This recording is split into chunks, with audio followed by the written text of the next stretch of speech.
AFC Asian cup বাছাই পর্বে ভারত-বাংলাদেশ match ঘিরে জ্বলে উঠেছে ফুটবল প্রেমীদের উন্মাদনা।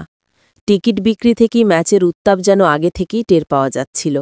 মাত্র ৩-৪ মিনিটই শেষ হয়ে যায় জাতীয় স্টেডিয়ামের সাধারণ গ্যালারির ১৮,৩০০ টিকিট।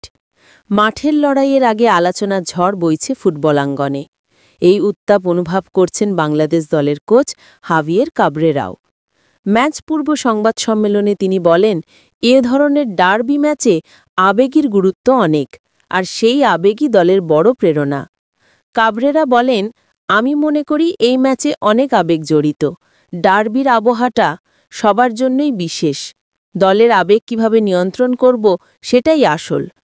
এই ম্যাচের গুরুত্বই আমাদের প্রেরণা দিচ্ছে।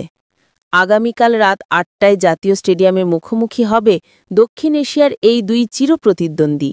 ভারতের মাঠে প্রথম দেখায় বাংলাদেশ লড়াই করে ১-১ ড্র করেছিল।